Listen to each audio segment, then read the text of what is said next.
প্রচণ্ড গরমে প্রাণ ঠান্ডা করতে তরমুজের আইসক্রিম নিয়ে হাজির হলাম। তীব্র দাবদাহে শরীর মন শীতল রাখতে বা গরমে সারাদিনের ক্লান্তি দূর করতে এইরকম রিফ্রেশিং আইসক্রিমের জুড়ি মেলা ভার। আইসক্রিম বানানোর জন্য একটা বড় সাইজের তরমুজ থেকে এইরকম এক ফালি কেটে নিয়েছি। এবারে ছুরি দিয়ে এইভাবে কেটে লাল অংশটা নিয়ে নেব। এই সময় বাজারে প্রচুর তরমুজ পাওয়া যায়, আর তরমুজ তো আমরা প্রায়ই খেয়ে থাকি। তো একবার তরমুজ দিয়ে এইভাবে আইসক্রিম বানিয়ে দেখুন, সবাই ভীষণ খুশি হবে। তরমুজের লাল অংশটা পুরোটা নিয়ে নিয়েছি। এবারে তরমুজটা ব্লেন্ডার জারে নিয়ে নিচ্ছি। এখন এর সাথে হাফ কাপ চিনি দিয়ে দেব, আর সব কিছু ভালো করে ব্লেন্ড করে নেব। আইসক্রিম যেহেতু একটু মিষ্টি মিষ্টি খেতে ভালো লাগে, তাই চিনিটা দিতে হবে। দেখুন, খুব ভালো করে ব্লেন্ড করে নিয়েছি। এখন একটা ছাকনা দিয়ে ছেঁকে নিতে হবে, না হলে তরমুজের সাথে যে বীজগুলো থাকবে মুখে পড়লে আইসক্রিমটা খেতে ভালো লাগবে না। আর তরমুজের এই অংশটা ছাকনাতে রয়ে গেছে, এগুলো ফেলে দিলাম। এখন এই রকম একটা আইসক্রিম মোল্ড নিয়েছি, এতে আইসক্রিমটা জমিয়ে নেব। এখন তরমুজের জুসটা মোল্ডে দিয়ে দিচ্ছি, তবে পুরোটা কিন্তু মোল্ড ভর্তি করে দেব না, একটু করে ফাঁকা রেখে দিতে হবে। এবারে মোল্ডের ঢাকনাগুলো লাগিয়ে দিতে হবে, আর একটা করে স্টিক মোল্ডের ভিতর দিয়ে দেব।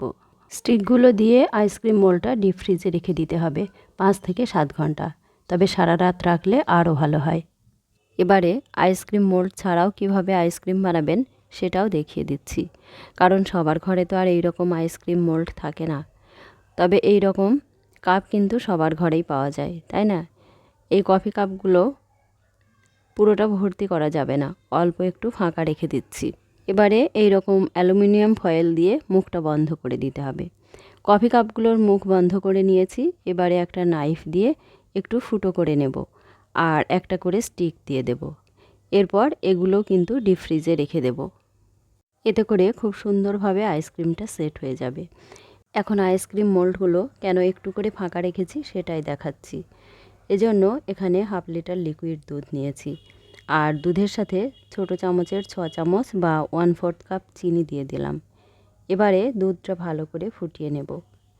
এই দুধটা আগে থেকেই জাল দিয়ে ঠান্ডা করা ছিল, সেজন্য চিনিটা আগেই দিয়ে দিলাম। আর অনবরত নাড়াচাড়া করে দুধটা একটু ঘন করে নিতে হবে। তবে চাইলে এর সাথে একটু গুঁড়ো দুধও অ্যাড করে দিতে পারেন, খেতে আরও ভালো লাগবে, আর দুধটাও খুব তাড়াতাড়ি ঘন হয়ে যাবে। দুধটা জাল দেওয়া হয়ে গেছে, এখন নামিয়ে ঠান্ডা করে নিতে হবে।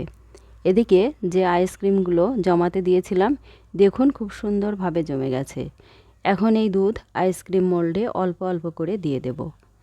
তবে খেয়াল রাখবেন, এখানে কিন্তু কোনোভাবেই গরম দুধ ব্যবহার করা যাবে না। দুধটা একটু ঠান্ডা করে কিছুক্ষণ ফ্রিজে রেখে দিলে আরও ভালো হয়। আইসক্রিম মোল্ডটা দুধ দিয়ে ভর্তি করে নিয়েছি, আর ঢাকনাগুলো দিয়ে ঢাকা দিয়ে আবারও ডিপ ফ্রিজে রেখে দিলাম, যাতে আইসক্রিমটা সুন্দরভাবে সেট হয়ে যায়।